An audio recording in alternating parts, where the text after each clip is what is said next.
لیکن یہ المیہ ہے، صرف یہ 1-2 سال مدرسوں میں پڑھنے سے انسان عالم نہیں بنتا۔ کیا کہنا، سبحان اللہ سبحان اللہ، واہ۔ سر پہ امامہ رکھ کے آ جائیے تو یہ عالم نہیں بنتا، بلکہ انسان کو اپنی لائف کو گزارنا پڑتا ہے۔ میں ممبر سے اس بات کو کہہ رہا ہوں، مولانا بھی موجود ہے اور وہ سمجھ سکتے ہیں، جان سکتے ہیں۔ 25 سال تک، 25 سال کے بعد یہ جو بھی میرے پاس ہے، 25 سال کی محنتوں کے بعد تھوڑا بہت جو بھی میرے پاس ہے، حالانکہ میں کچھ جانتا نہیں ہوں، چھوٹا سا طالب علم ہوں، لیکن ضروری ہے۔ امام فرماتے ہیں کہ اپنے علم پر کبھی تکبر نہ کرو۔ واہ سبحان اللہ۔ امام سے جب بھی پوچھا گیا کہ کیا آپ عالم ہیں، تو آپ نے یہی کہا کہ میں جاہل نہیں ہوں۔ واہ بھائی واہ، میں جاہل نہیں ہوں۔ آئیے بس تھوڑا تھوڑا آج کے مجلس میں سبحان اللہ کہتے رہیے گا، میں جلدی جلدی انشاءاللہ بیان کو سمیٹ دوں گا۔ مومن کون ہے؟ عزاداری ہمارے لیے عظیم نعمت ہے، اس کی حفاظت کرنا ہمارا فریضہ بنتا ہے، اور اس کے اصول کو جاننا کہ کس طریقے سے عزاداری کی جاتی ہے، کیسے عزاداری کے امور ہیں، کیا ہے، کیا ہم اپنی مرضی سے عزاداری کریں؟ واہ بھائی واہ، سبحان اللہ سبحان اللہ۔ کہیں ایسا نہ ہو کہ ہم اپنی عقیدت سے وہ کام کر رہے ہیں جسے ہم خود صحیح سمجھ رہے ہیں، لیکن معصومہ دو عالم کی نظر میں غلط ہو۔ ایسا بھی تو ہو سکتا ہے۔ سبحان اللہ سبحان اللہ۔ بھائی ہم کیوں صراط، دیکھیے میں نے میرا ٹاپک سال گزشتہ تھا صراط مستقیم۔ دیکھیے میں تو یہی کہتا ہوں کہ جن کے پاس 12 ہیں وہ سیدھے راستے سے کبھی بھٹک نہیں سکتے۔ بے شک بے شک۔ ان کی سیرت ہمارے پیش نظر ہونا چاہیے۔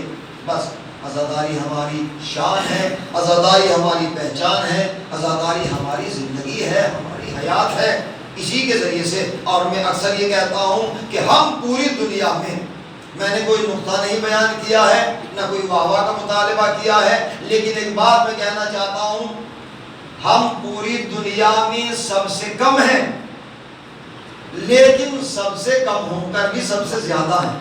واہ سبحان اللہ۔ سپر پاور طاقتیں سینکڑوں فرقوں کو نہیں جانتی، ایک ہی تو فرقہ ہے جو کیا کہنا، واہ بھائی واہ۔ یہ کیوں ہے؟ اس لیے کہ اس فرقے کا تعلق کربلا سے ہے، بس جو کربلا سے منسوب ہو گیا، جس نے اپنے دل میں کربلا کو بسا لیا، وہ اکیلا رہ کر بھی لشکر کی حیثیت رکھتا ہے، اور جو کربلا سے دور ہے وہ بھیڑ میں رہ کر بھی اکیلے رہ جاتے ہیں۔ سبحان اللہ سبحان اللہ۔ اللہم صلی علی محمد وآل محمد۔ آج میں یہ کہوں گا کہ آپ داد دیں یا تھوڑا سا آگے آ جائے یا پیچھے جہاں بیٹھے ہیں، بہرحال یہ جہاں بھی جگہ مل جاتی ہے، بس اتنی گزارش کروں گا کہ جب بھی آپ صلوات پڑھا کریں تو بآواز بلند پڑھا کریں، اس لیے کہ امام فرماتے ہیں کہ جب کوئی ہمارے اوپر صلوات پڑھتا ہے تو جہاں جہاں تک اس کی آواز جاتی ہے وہ بلائے ناگہانی سے محفوظ ہو جاتا ہے اور رحمتوں کے حصار میں آ جاتا ہے۔ اللہم صلی علی محمد وآل محمد۔ کیونکہ آج چند گزارشات میں نے تمہید کے طور پر، امام نے فرمایا کہ مومن کی علامت کیا ہے، صاحب ایمان کون ہے؟ 4 حصوں میں تقسیم کیا ہے: صبر، یقین، عدل، جہاد۔ پہلی منزل ہے صبر۔ امام نے فرمایا کہ جس کے پاس صبر ہوگا وہ مومن ہوگا۔ واہ۔ صبر، اگر میں راستے سے گزر رہا ہوں اور کسی صاحب نے مجھے کچھ کہہ دیا تو وہاں پر ایک میرا امتحان